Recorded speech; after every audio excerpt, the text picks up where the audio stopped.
rehearsals. You did locked in. Locked in. Yes, you had your own personal lockdown. I did. Or Boris Johnson's advice. Because... Morning. Yeah.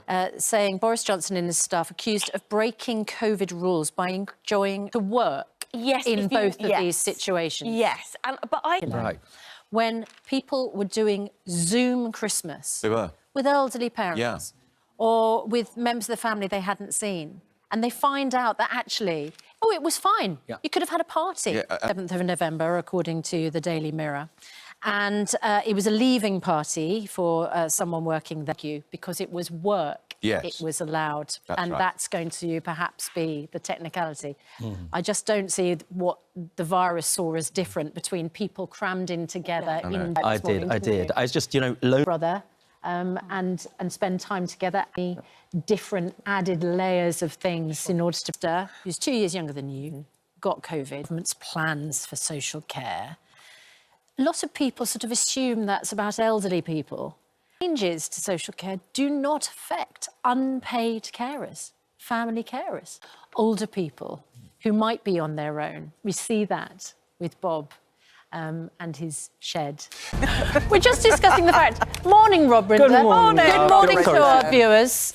It's just gone 6:30. Welcome to the programme. We're just talking about the fact, why would Giovanna Fletcher even be asked, would you go back? The question is, how did the celebrities get on when they went back? Because, of course, they were evacuated from the castle because of Storm Arwen. The programme went back on air last night, but they've had, a couple of nights in comfort again. Imagine what it was like for them. So we'll talk to Giovanna about Nobody that. mentioned it. They just sort of, it was as if it didn't happen. No, and I think that's because a lot of the footage... What are you... Do you know, you are so naughty. Yes, naughty. You're so naughty. I mean, we in Bristol, come watch it. And I asked, are you coming to watch it? Yes, I am. Of course I am. And what did you say before we went on? I said, if it comes to London, I will be the first person to book a ticket. London, you see? Well, you said, oh, no, I won't. Oh, yes, I will. Right, you've heard it here. That's an enforceable contract. Yes. And it's your shiny little face in the mirror. In the middle, I am the mirror. In the middle of that... Recently that you're struggling with your lines. Believe me, I'm not divulging any I can remember secrets. lines of poetry, You can. Plath, a bit of Plath. Yeah. Blake, I know out there you'll be thinking at home, they love a bit of Plath you can and Blake recite the law I could in a courtroom. I can certainly do that. Yeah. But I am struggling with the rhyming couplets in panto. I don't know what it is. I think it's all the glitter.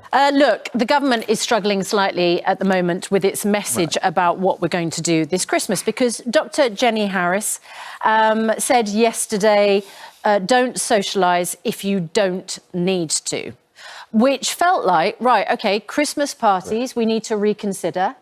Perhaps, going out to see shows is something we need to reconsider. Shall we have a quick listen to Dr. Jenny Harris? As I say, that sounded like a pretty clear message. Don't socialise if you don't need to. And frankly, who needs to socialise? That's just me. No, that's just you. But she was overruled by Boris Johnson, who said there is no need to change guidance on how people should live their lives. Well, we're joined by the Observer's point. We were in a lockdown, meant there would be no mixing of people inside homes anywhere in the country. You could go outside and meet people outside, and you could have a support bubble. Households are still be permitted to form or maintain a support bubble with another household. Yeah. So you would have to have had, not as a one-off, but for every month that they don't get the vaccine. That's pretty strict. Can I just turn our attention to something completely different? Diners with a taste for the unusual are in for a treat from today. Heinz has decided to mix mayonnaise with Terry's chocolate orange. Like that.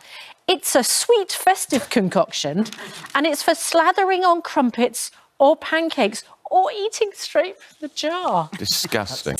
Last year, one during lockdown and one when London went into the tier system that Boris Johnson tended one and staff were at both. The government says they haven't denied the claims that these parties went ahead, but insisted rules were followed. To Jenny Harris has said, don't if you don't need to. And Boris Johnson says, we're not telling you how to live your life. Yep.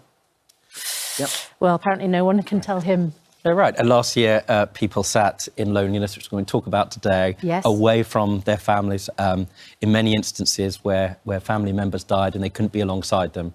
If there was a party in Downing Street, it's something that they're going to have to answer to. Yeah, right? because it's once again that accusation of one rule for them and one rule for everyone else. Well, after 6:56. Right, no, it's bad. It's bad news. I have to say, some actual good news now. People living with HIV will now be able to join the armed forces after the government announced a £23 million HIV action plan to end all new infections of the virus in England by 2030. Well, the star of It's a Sin, Nathaniel Hall, was diagnosed with HIV when he was 16 years old. And he kept that a secret from his family for 15 years. In the BAFTA award-winning series, Nathaniel plays Donald Bassett, the love interest to the main character, Richie. Here's a moment from the programme. Present, where we're talking about COVID, and here we have a disease that within our lifetime, we were there during the dark shadows of how it began to emerge, all the fear, all of the science, and now we live in a time where there's a good chance that a cure and a permanent cure is in reach, and now it's a livable disease. Yes. It just shows you what we can do. It's not a death sentence anymore, I know, not and in back in any the way. 80s, my goodness, Right. with grit. My mentors at the fear. bar, a man I, love very, very much, he talks, and that's what they lived through. Now people like Nathaniel, and now people that can serve in the military. Yes, you're right. Anyway. Right. It's time to take a look. I love doing this because, I love the weather. It's like a thing, But we all love the weather as long as it's good, don't we? Okay, I almost don't think it's going to be good. Can we take a look at the weather with Laura, who's in Kent, apparently?